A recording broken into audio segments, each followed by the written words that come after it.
নমস্কার বন্ধুরা, daily cooking and life স্টোরিতে তোমাদের অনেক অনেক স্বাগত। কেমন আছো তোমরা সবাই? আশা করি সবাই খুব ভালো আছো। আজ আমি তোমাদের সাথে শেয়ার করব রুই মাছের একটা দারুণ স্বাদের রেসিপি। রুই মাছ তো তোমরা কম বেশি সবাই বাড়িতে বানাও। আমি কিভাবে বানাই সেটাই আজকে আমি তোমাদের সাথে শেয়ার করব। তাহলে স্কিপ না করে পুরো ভিডিওটা দেখে নাও। আশা করি তোমাদেরও খুব খুব খুব ভালো লাগবে। প্রথমে আমি মাছগুলোর মধ্যে হলুদ আর লবণ মাখিয়ে নিচ্ছি। হলুদ লবণ মাখিয়ে মাছগুলো 5-7 মিনিটের জন্য রেস্টে রেখে দেবো। অন্যদিকে আমি কড়াইয়ে দিয়ে দেব সরষের তেল।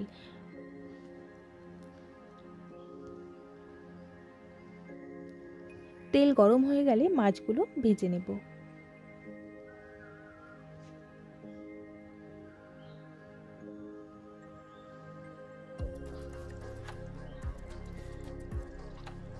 এক পিঠ ভাজা হয়ে গেলে উল্টে দিচ্ছি। এইভাবে উল্টে পাল্টে মাছগুলো ভেজে নেব।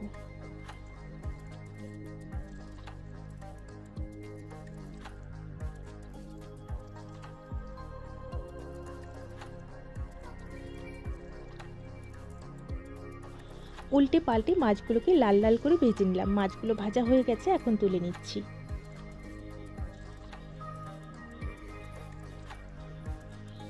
বাকি মাছগুলো একই রকম ভাবে ভেজে নেব। মাছ ভাজা হয়ে গেলে ওই তেলের মধ্যে দিয়ে দেব হাফ চামচের মতো গোটা জিরে।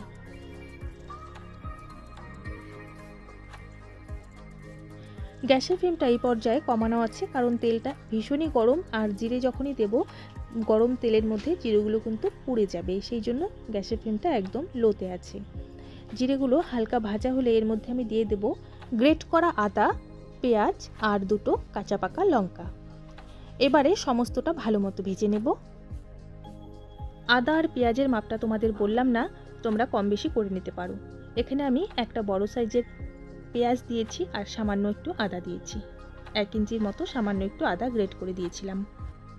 1-1.5 মিনিট এইভাবে নাড়াচাড়া করে নেওয়ার পর এর মধ্যে আমি স্বাদ মতো লবণ দিয়ে দেব পরিমাণ মতো হলুদ, আর দুটো মিডিয়াম সাইজের আলু আমি টুকরো করে রেখেছিলাম, সেই আলুগুলো আমি এর মধ্যে দিয়ে দেব, কারণ আমি একসাথেই ভেজে নেব। তোমরা চাইলে আলুগুলো আলাদা করে ভেজে নিতে পারো, মানে মাছটা যখন ভাজা হয়ে যাবে, মাছের পিসগুলো যখন ভাজা হয়ে যাবে, সেই তেলের মধ্যেই আলুগুলো দিয়ে ভেজে নিতে পারো। তো আমি একসাথেই দিয়ে দিলাম, তাতে সময়টাও কম লাগবে। তোমরা চাইলে আলাদা আলাদা করে ভেজে নিতে পারো। এই মশলার সাথে কিন্তু আলুগুলো ভাজা হয়ে যাবে। হালকা ভাজা হয়ে যাবার পর এর মধ্যে আমি দিয়ে দেব পেস্ট করা টমেটো। একটা মিডিয়াম সাইজের টমেটো আমি পেস্ট করে নিয়েছিলাম, সেই টমেটোটা দিয়ে দিলাম। আবারও আমি 1 থেকে 1.5 মিনিট নাড়াচাড়া করে নেব, কারণ টমেটোর কাঁচা গন্ধটা যতক্ষণ থাকবে ততক্ষণ কিন্তু এইভাবে নাড়াচাড়া করে নেব।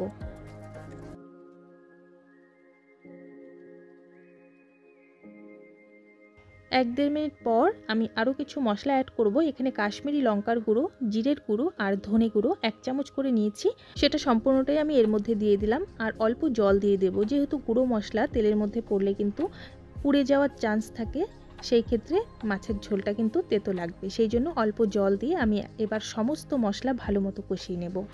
আবারও একটু জল দিয়ে দেব। এখানে মোট আমি হাফ বাটির মতো জল ইউজ করলাম, ছোটো বাটির হাফ বাটি জল এখানে দিলাম। এবার সমস্ত মশলা আমি ভালো মতো কষিয়ে নেব।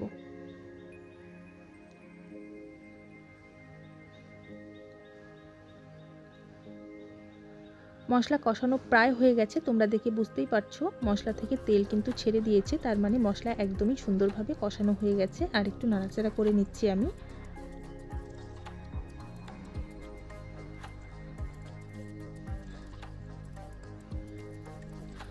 এবারে এই মশলার মধ্যে দিয়ে দেব গরম জল, মানে এখানে ফুটন্ত গরম জল দিলাম। গরম জল দিলে কিন্তু যে কোনো ঝোলের টেস্ট দ্বিগুণ হয়ে যায়।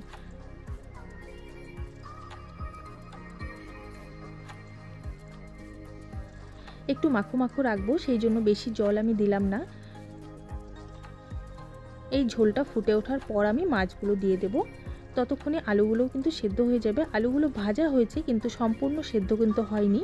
এবারে আমি ঢাকা দিয়ে রেখে দেবো যতক্ষণ না আলুগুলো সেদ্ধ হয়ে যাচ্ছে। ফিরে এলাম প্রায় 5 মিনিট পর। একটু চেক করে নেব, ঝোলটা কিন্তু ফুটেই গেছে সুন্দরভাবে। এবার আমি আলুগুলো একটু চেক করে নেব ভালো মতো সেদ্ধ হয়েছে কিনা।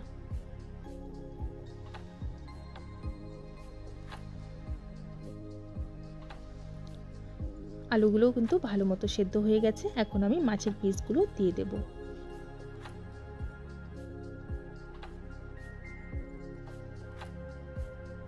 মাছগুলো ঝুলে দেওয়ার পর প্রায় 4 থেকে 5 মিনিট আমি ভালো মতো ফুটিয়ে নিয়েছি। যত সুন্দরভাবে ফোটানো হবে, মানে মাছ দেওয়ার পর যত ভালোভাবে ঝোলটা ফোটানো হবে, ততই কিন্তু ঝোলের টেস্ট বাড়বে।